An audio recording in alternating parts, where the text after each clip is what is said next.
ನಮಸ್ಕಾರ. ಇವತ್ತಿನ special recipe chutney basil ಅಂತ. Another variation of basil. Very simple but so delicious. ಮಾಡೋ ವಿಧಾನ ತುಂಬಾ ಸುಲಭ. ಹೇಗೆ ಅಂತ ನೋಡೋಣ. ಮೊದಲಿಗೆ ಇಲ್ಲಿ ನಾನು 1.5 ಕಪ್ಪಷ್ಟು ತೆಳು ಅವಲಕ್ಕಿನ ತೊಗೊಂಡಿದ್ದೀನಿ. ಸೊ 1.5 ಕಪ್ಸ್ ಆಫ್ ತಿನ್ ಪೋಹಾ. ಗಟ್ಟಿ ಅವಲಕ್ಕಿ, ಮೀಡಿಯಮ್ ಅವಲಕ್ಕಿ ಇದು ಸೆಟ್ ಆಗಲ್ಲ. ಸೊ ತೆಳು ಅವಲಕ್ಕಿನೇ ಹಾಕೋಬೇಕು. ಮೊದಲಿಗೆ ಚಟ್ನಿ ಮಸಾಲೆನ ರೆಡಿ ಮಾಡ್ಕೊಳ್ಬೇಕಾಗತ್ತೆ. ಇಲ್ಲಿ ನಾನು ಒಂದು ಅರ್ಧ ಕಪ್ಪಷ್ಟು ತೆಂಗಿನ ತುರಿ ತೊಗೊಂಡಿದ್ದೀನಿ, ಸ್ವಲ್ಪ ಜೀರಿಗೆ, ಹಾಗೆ ಖಾರಕ್ಕೆ ತಕ್ಕಷ್ಟು ಹಸಿರು ಮೆಣಸಿನ್ಕಾಯಿ. ನೀರು ಹಾಕ್ಕೊಳ್ದೆ ತರ್ತರಿಯಾಗಿ ಬ್ಲೆಂಡ್ ಮಾಡ್ಕೊಳ್ಬೇಕಾಗತ್ತೆ. ನೋಡ್ತಾ ಇದ್ದೀರಲ್ಲ, 1 ಡ್ರಾಪ್ ನೀರು ಹಾಕಿಲ್ಲ, ಹೀಗೆ ಕನ್ಸಿಸ್ಟೆನ್ಸಿ ಇರಬೇಕು. ನೆಕ್ಸ್ಟ್ ಸ್ಟೆಪ್ಪಲ್ಲಿ ನಾವು ಒಂದು ಸಿಂಪಲ್ ಆಗಿ ಒಗ್ಗರಣೆ ಮಾಡ್ಕೊಳ್ಬೇಕಾಗತ್ತೆ. ಇಲ್ಲಿ 2 ಸ್ಪೂನಷ್ಟು ತೆಂಗಿನ ಎಣ್ಣೆ ಹಾಕ್ಕೊಂಡಿದ್ದೀನಿ. ನಂತರ ಕಡಲೆಕಾಯಿ ಬೀಜ, ಇಷ್ಟಪಡೋರು ಜಾಸ್ತಿನೂ ಹಾಕೊಬೋದು. ಸೊ ಕಡಲೆಕಾಯಿ ಬೀಜ ಚೆನ್ನಾಗಿ ಫ್ರೈ ಆದ ನಂತರ ಸ್ವಲ್ಪ ಕೆಂಪು ಮೆಣಸಿನ್ಕಾಯಿ, ಹಾಗೆ ಉದ್ದಿನಬೇಳೆ, ಕಡಲೆಬೇಳೆ, ಸ್ವಲ್ಪ ಸಾಸಿವೆ, ಹಾಗೆ ಇಂಗು ಇದ್ರೆ ಎಲ್ಲ ಚೆನ್ನಾಗಿ ಫ್ರೈ ಆಗಬೇಕು.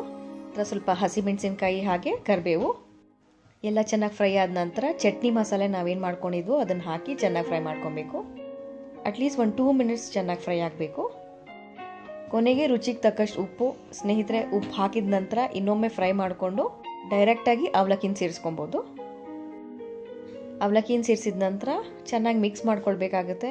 ನೋಡಿ, ಉಪ್ಪು ಏನಾದರೂ ಕಡಿಮೆ ಇದ್ದರೆ ಸೇರಿಸ್ಕೊಬೋದು. So if you want to make it more healthy, ಬೇಕಾದ್ರೆ ನೀವು almonds, walnut, any nut of your choice, chia seeds, flax seeds, hemp hearts ಹಾಕಿ ಇನ್ನೂ ಕ್ರಂಚಿಯಾಗಿ, ಹೆಲ್ದಿಯಾಗಿ, ನ್ಯೂಟ್ರಿಷಿಯಸ್ ಆಗಿ ಮಾಡ್ಕೊಬೋದು. ಸೊ ಸ್ನೇಹಿತರೆ, ನೋಡಿದ್ರಲ್ಲ ಎಷ್ಟು ಸುಲಭವಾಗಿ ಮಾಡಿದೆ ಅಂತ. ಇಷ್ಟ ಆದರೆ ಇವತ್ತೇ ಟ್ರೈ ಮಾಡಿ. ಫ್ರೆಂಡ್ಸ್ ಆ್ಯಂಡ್ ಫ್ಯಾಮಿಲಿ ಜೊತೆ ಖಂಡಿತ ಮರೀದೇ ಶೇರ್ ಮಾಡಿ ಅಂತ ಹೇಳ್ತಾ, see you soon with another very interesting video. Until then ಎಲ್ರಿಗೂ ನಮಸ್ಕಾರ, ಧನ್ಯವಾದಗಳು, and take care of your self.